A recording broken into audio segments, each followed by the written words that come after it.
peça fez, quantos metros que eu anotei também é a questão dos componentes não flutuantes ali. Como a gente integraria isso com o Matrix, que seria interessante, né? Tem esse controle. Ele tem controle de estoque e tudo mais. O Matrix é aquele armário interligado que tem. É um armarinho já que a gente tem aqui, tu vai ver depois. Eu fiquei Aquele automático? Eu fiquei assim, ó, uma dúvida que eu fiquei. Como a gente vai fazer gestão? Aqui tem integração com o Zoller também, que a gente está falando de uma ferramenta rotativa. Então, montagem, cor e tal. O Zoller já não é. E para itens de consumo que vai para a fábrica sem montagem? Por exemplo, motores ele abastece um inserto no verbrequim. Abastece uma broca no gravador. Abastece um suporte no torno do volante. Não tem montagem, o item sem montagem. Pode ser um item só colocado lá. A gente pode Mas fazer isso, como é que eu vou fazer? Porque ele não entrega na máquina, ele entrega numa banca verde, o operador quando ele vai colocar na máquina. Como é que eu vou fazer a instalação? Mas tu instala num local que é do lado da máquina, como se estivesse na máquina. Mas como é que vai contar a vida? Eu toco 3 insertos na banca. Esse seria o detalhe, né? Tipo, de alguma forma o sistema tem que saber, né, de que aquele componente começou a ser utilizado. Pois é, esse eu vejo que eu não consegui linkar o software à necessidade do Eu motor. acho que não é tão difícil assim, porque pensa que o local é a máquina, em vez de caber cabe 7. A vida é 1.000 de cada um. Tu tem 7.000 de vida. Tem que tirar lá, tem que ter 6 Quer botar o total? bandeja. Vou botar o total. Por exemplo, Tu pagou 5, uma caixa com 5 e tem mais 2 em uso, tem um total de 7. Eu fiz 1.000 peças, vou ter habilidade de quem? De 2, qual 2? Não sei quais. Lá vai ser meio assim, não. Talvez vamos precisar saber exatamente Qual que é. Eu não sei daqui a pouco os locais da fábrica vai ser as bancas de setup lá que você pode vai ser? Quanto melhor É isso que eu ia mencionar agora. Imagina, tu tem um local onde é o teu estoque central, vamos dizer assim, que é a sala de ferramentas. Daí tu tem esses componentes que tu não controla, tu não faz preset deles, mas nem por isso eles deixam de ter vida útil. Claro. Tá? Daí faz a movimentação, que pode ser aí com o nível de controle que vocês desejarem, tá? Que eu não comentei antes. Hoje, lá no caso da Honda, a gente fez o controle da ferramenta mesmo, e ela que vai com os componentes. Né? Mas a gente pode fazer a movimentação desse componente e chegar no local, que é essa bancada que tu falou. Mas ele pode não estar em uso ainda, mas tá ali, tu sabe onde ele está pelo menos. E daí quando efetivamente for começar a usar, daí a gente pode fazer no módulo de troca de ferramentas a indicação de que ó, esse componente que estava em tal local, agora vai ser usado aqui, e daí começa a contar o ciclo. E só um último ponto, se esse componente for seriado, isso fica super amarrado, assim, sabe? Se ele não for seriado, fica um pouquinho mais difícil, porque o que acontece? O não seriado, ele não tem um código dele. Tá? Às vezes não tem nem espaço para ter um código, porque ele é pequeno demais. Daí como que o cara indica qual exatamente que é o cara? ele vai ter que criar um kit e botar um chip num kit. O que a gente fez, tá? Quando esse componente ele tem um lote associado, tá? Quando ele entra dentro da ferramenta, no caso atual, ele começa a ter uma vida útil. Porque quando ele sai da ferramenta, eu não sei, ele pode estar com outros 10 junto com ele. Como que eu vou dizer quem que estava com vida útil 10 com vida útil 100? Eu não consigo dizer. Então, quando ele sai da ferramenta, eu não tenho mais uma vida útil gravada dele. Mas quando ele entra na ferramenta, na máquina de usinagem, ou enfim, qualquer máquina, a gente pode dizer, ó, esse cara agora tem a vida útil default. E apesar de a gente não ter hoje um ajuste de vida útil no módulo de troca de ferramentas, nada impede, por exemplo, de desenvolver essa tela para fazer o ajuste da vida útil. Esses ajustes que eu estou falando que vai ter que ter, né? De entrada, saída. E assim, eu me sinto bem confortável em dizer que dá para fazer isso, porque o ajuste de vida útil nada mais é do que ir no banco e dizer, ó, esse cara que está com vida útil tal, vai para tal. Falando em vida útil, hoje se eu tenho ferramentas iguais, mas ela tem um seriado diferente lá. Ela é um item igual, um inserto.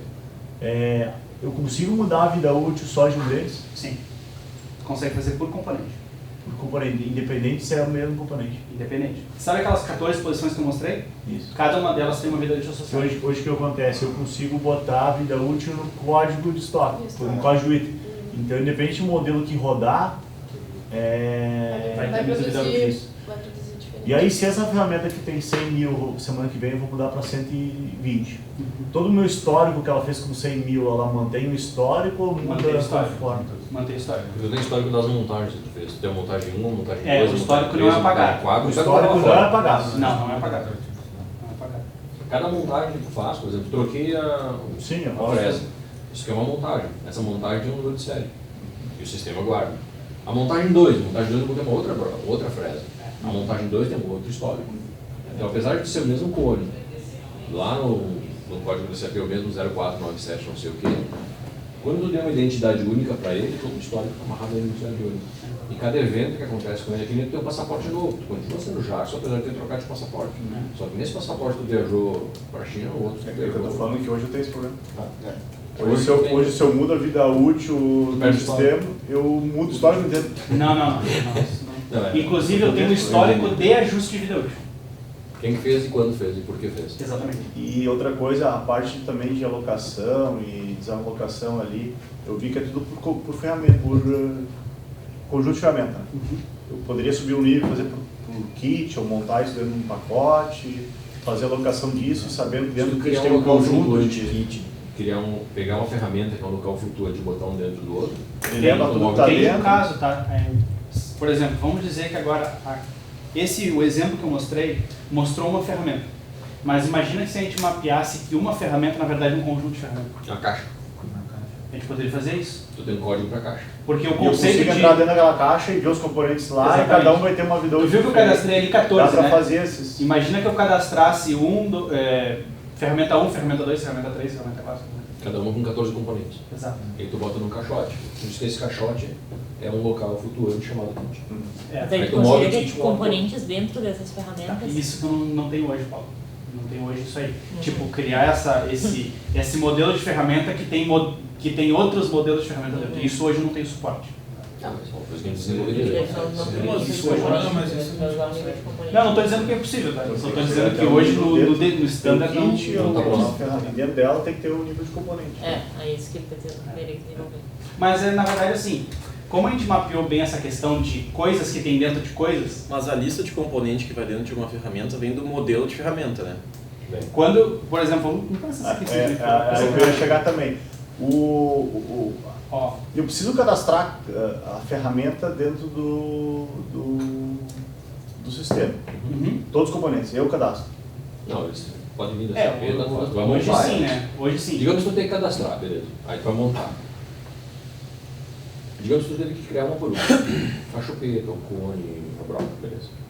Porque hoje eu normalmente crio já com o código do SAP, porque daí ele já bate com o que está no estoque, já bate com o que está no MRO, já bate com... Vou fazer a mesma coisa.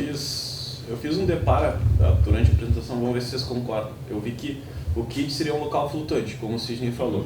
E no SAP ele é um equipamento. Aí a ferramenta, também é local flutuante. O modelo de ferramenta de vocês, para nós a gente chama de plano. É só um plano. E no SAP ele seria mais coincidente com um material. Tá? E aí a ferramenta seriada é o índice. Isso. Que para nós seria um equipamento. No SAP daí seria um equipamento. Esse deparo assim que eu... E a ferramenta ela tem esse status de equipamento local ao mesmo tempo. A máquina receberia uma coisa dentro dela. A máquina não já é um equipamento PM. A gente vai ter que transformar ele num equipamento PM e vamos adicionar uma coisa à capacidade da máquina. Não, mas isso é meio natural desse sistema. Isso é natural? Tá. O que eu ia comentar diferente era que essa ferramenta, ela também é um local flutuante. Sim. Então ela está dentro de um outro local flutuante, que pode ser o armário, um kit. O kit. Então, ao mesmo tempo que ela é um local flutuante, ela é um equipamento. Um objeto e um local. A ferramenta seriada, toda a ferramenta seriada é um local flutuante. Sim. Isso. Porque para ela poder receber coisas dentro. Mas não necessariamente todo local flutuante é uma ferramenta seriada. Não necessariamente. Isso. Que a gente pode configurar de N maneiras. Eu fiz o deparo também. Exatamente isso. O preset na Zola ficaria gravado no banco de dados do... Tanto faz. Pode. Aí vai ter que acessar ele pelo mestre. Se quiser jogar um dia para SAP, tu joga. Se quiser manter no mestre, tu mantém. Inclusive a tela de preset, ou o Bruno aproveitou de vocês, ou vocês aproveitaram do Bruno, né? É a mesma coisa. Sabe dizer? Não lembro do tela do Bruno. O preset com as Zola vocês desenvolveram do zero? Como é que vocês... Cara, pelo que eu me lembro, desenvolveu do zero. Mas é que assim, a Second, de vez em quando não, ela tenta reaproveitar os modos que ela já tem, pelo menos visualmente, né? Pra ou parecer vocês mesmo. aproveitaram do Bruno, ou o Bruno aproveitou de vocês. É que assim, aquela questão de tiles ali é meio padrão, assim, sabe? É meio padrão, assim, a gente aproveita porque cria uma identidade visual. Mas até o teclado, as ordens ali... É que o teclado é default do sistema. os talhos de default, entendeu? Eu mudo as funções. A mudo lista, o certinho ali, é tudo default também. É o que eu te falei, são um recurso visual, entendeu? Mas a gente sabe que essa construção vai beneficiar mais clientes e vai envolver mais clientes, né?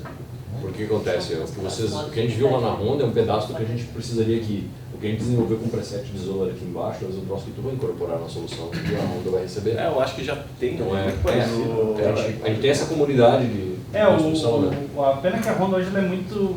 Eles têm uma burocracia para evoluir uma coisa muito grande, né? Assim, sabe?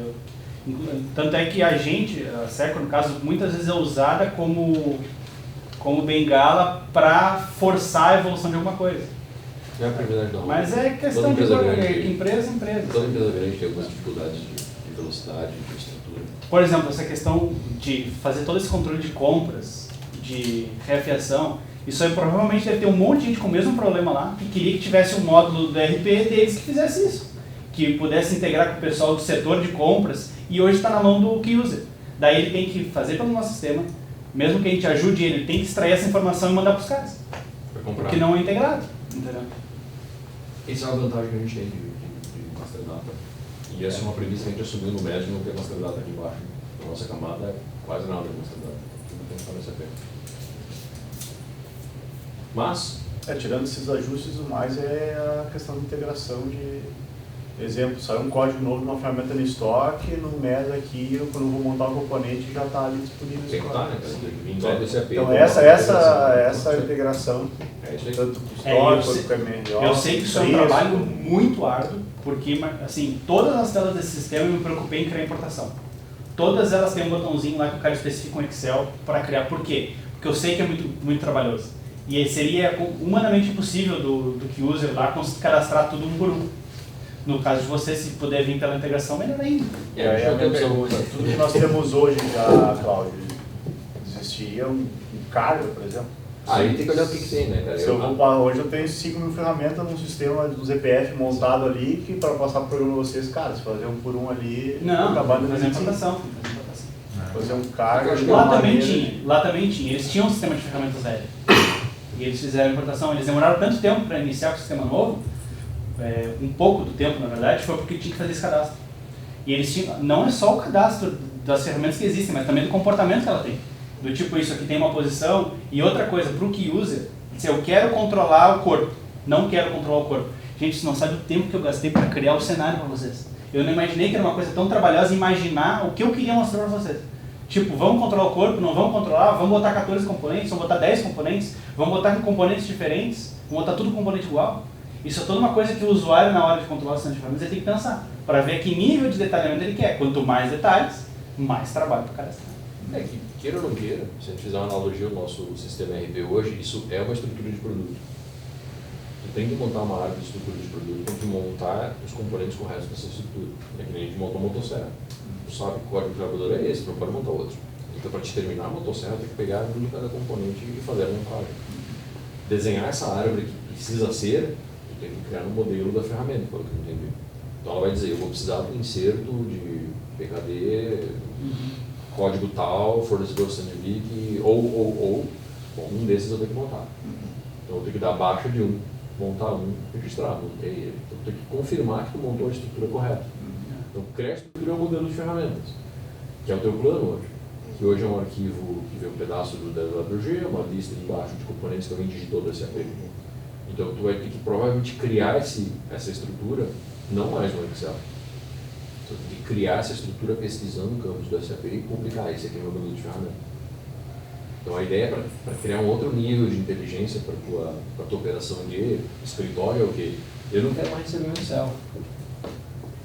Eu quero fazer o quê? Eu quero criar um plano novo e dizer qual cone que eu vou usar. É selecionando uma lista. É esse cone. Bom, esse cone aqui eu vou botar qual chupeta. Para a lista da chupeta, essa aqui, montei. É essa questão do plano que eu falei aqui. Tirar do Excel, projeto Excel. Tu monta o plano já dentro do software. Ali. Tem esse aqui é o projeto, puxa os códigos que vou montar nele, já cadastro a vida de cada componente e já sai. A outra reta está pronto, já está montado. Como é que conta os códigos hoje? Estão todos no SAP, então? Então, já está lá o Master Data. O que tem que fazer aqui? Uma estrutura de produto. Esse monta nesse, que monta nesse, que monta nesse, nessa sequência. Bom, agora esse plano está publicado. Quantas ferramentas tem? Zero. zero ferramenta nesse plano, mas quando eu montar ele vai ser essa aqui é a estrutura dele. Agora eu vou montar um. Então, quando a gente fez aquela conversa com vocês lá no começo, de entender como é que nasce a necessidade, lembra que a gente fez aqui no quadro, né? Como é que nasce uma ferramenta? Nasce de um cara querer fazer um teste, ou porque tem uma modificação de engenharia, ou porque vai ter um produto novo. Isso vai gerar um plano para ti. Talvez tu vai fazer o plano e nunca vai montar uma ferramenta. Ou vai fazer com um protótipo e vai abandonar ele. Mas tu criou um plano, deu um número para ele, e esse plano vai dizer para que ele é aplicável. Para qual modelo de produção? Até para que tipo de produto, porque tu só vai vincular esse plano num produto quando tu cria um kit e bota no modo de produção. Até agora ele é só uma broca de 12 milímetros. Eu não sei como é que ele vai ser usado, nem que faz o roteiro, nem que máquina vai usar ele. Né? Então, criar o plano para o teu universo, tu vai ter toda a liberdade. Como é que tu vai casar ele com a estrutura de produção? E a ordem de produção e hoje kit, né? Aí eu vou dizer, eu preciso de um plano 123. Vou montar um plano 123 e vou te entregar. Porque agora o roteiro de produção me pediu. Então, tem mais de uma entrada. Uma é eu quero fazer um teste ou eu quero um plano maluco. A outra é, eu sei que eu tenho que produzir 10 mil peças, vou produzir 30, eu vou precisar do plano 122, vou precisar 10 ferramentas. Vou deixar umas montadinhas. Hoje ferramentas que eu uso em vários modelos, eu vou no SAP, puxo o plano 100, aí puxa, tem 10 montadas em kit tal, uma montada em kit tal, tem uma que está montada em 3 no armário. Essas 3 armários são reserva, então eu posso montar no kit que está na máquina que quebrou. Então essa parte de facilidade de pesquisa também, eu acho que o software também... Uma coisa que eu acho que a gente tem que pensar é se tu tem um número seriado e eu tenho que rodar um where user. O where user é uma função de qualquer RP, né? Onde é que eu uso esse componente? Vai dizer todas as máquinas que usam ele. Então, hoje a gente faz isso com cadastro de modelo, né? Isso. De modelo de produção no contexto da ferramentaria. Né? Tipo, dizendo, tal modelo de produção vai usar essa ferramenta, né? Em tal estação de tal linha. Então, tipo, tu vai pesquisar todas as ferramentas que tu quer da 10A para o modelo tal. É só fazer um join entre as tabelas que a gente já tem de cadastrado e consegue descobrir isso. É que pra gente, o modelo de produção ele vem da estrutura do SAP. Tudo bem, se vier na ordem... Se ela não aparece no roteiro, aparece o kit. Aparecendo no kit, aparece a ferramenta. Eu falou modelo versus ferramentas que usa. Eu acho que o primeiro link é com o kit. Vai ter que ser ter um kit e dentro do kit um X de ferramentas. Então, vai ser mais... talvez tenha só que fazer entender onde que o kit vai entrar no nosso sistema, porque a gente tem as ferramentas. Isso. Né? Hoje temos o modelo de produção, no meio vocês têm o kit, né? Que é aquele deparo que o Peterson montou ali. É um nível mais, tu tem lá em cima o inserto, aí tu tem a ferramenta, depois tu tem um local, como é que tu chamou? Um local flutuante, que é a própria ferramenta, e a gente tem mais um local flutuante no meio, que é o kit. Então falta uma camada só. Porque a vida útil não vai estar no kit, vai estar no que está dentro dele. Isso aí. Tu vai montar na máquina o kit, mas a máquina ela vai jogar a vida para dentro dos itens que estão dentro do kit, não no kit. A vida útil não está no transporte. Tá? O kit é uma caixa de transporte. Isso, tu bota um selo dizendo, tem 12 ferramentas, está aqui o número de série dela, toma aqui a caixa. Eu tenho que te pagar a caixa para te produzir. E na produção, e na hora de produzir, ele diz que eu tenho que usar a caixa. A caixa. Beleza, daí entrar dentro dela e consumir um ciclo de tartaruga dele. A caixa, mas na hora de eu instalar na máquina, ele vai fazer uma confirmação do que está dentro. Perfeitamente, exatamente. Porque eu posso ter montado errado lá na caixa, né? Isso, chega lá, eu exatamente. com ela e diz, tu não é daqui. Exatamente. Isso aí. Questão de Então, assim, a ferramenta a gente já garantiu antes, né? Que ela foi montada corretamente, lá no preset. E daí na hora de produzir, a gente só precisa garantir que todas as ferramentas que precisam para produzir aquele modelo estão ali.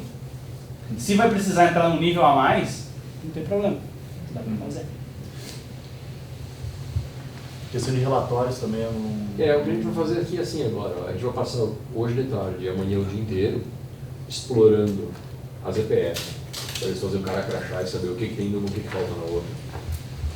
2, explorando os controles, os KPIs, os indicadores, as medições que tu faz por dentro. A gente não mede mais ferramentas só em número de peças, a gente mede em metro linear.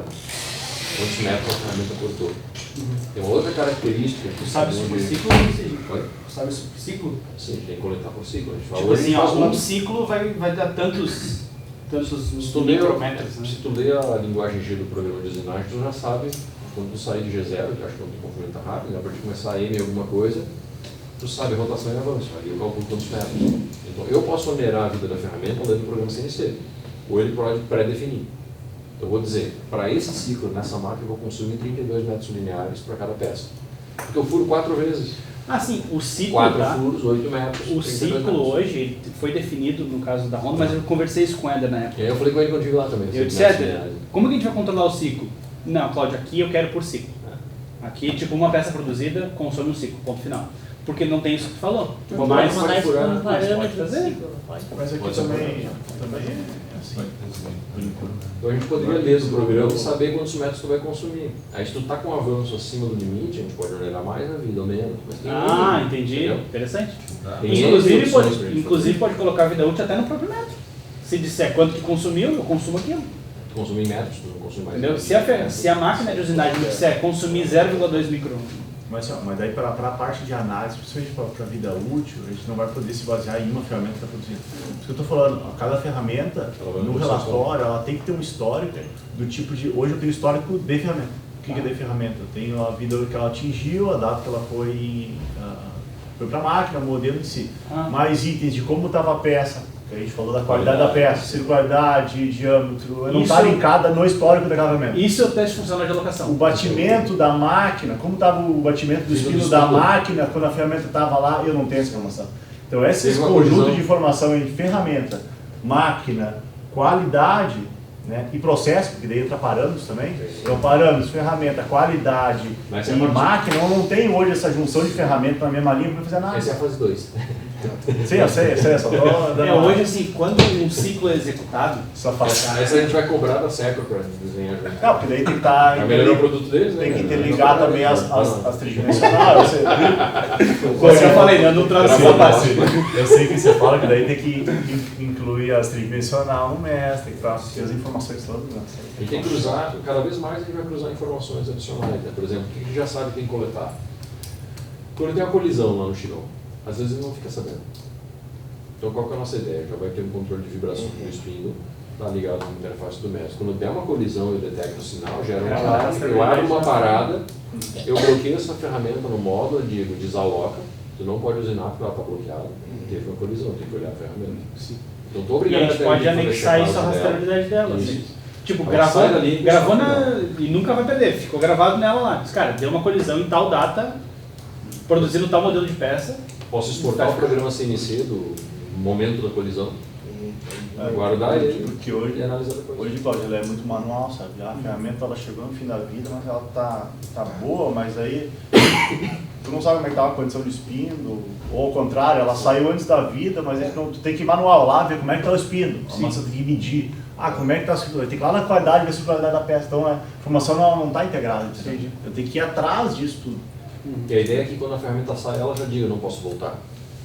Não é que a gente tenha que olhar todos esses relatórios. Né? O objetivo final é a gente criar uma camada de automação onde ela nos faça uma recomendação. Cara, assim, eu estou chegando na metade da minha vida, mas esse spindle está na capa da gaita. A vibração da máquina está tanto, eu quero ser trocado. Porque eu não confio que está saindo um resultado bom. Ó, eu tenho 3 pontos acima da linha central no meu CPK, no meu CEP. Vocês têm módulo de metrologia ali? A gente contratou agora, né? Metrologia não, qualidade.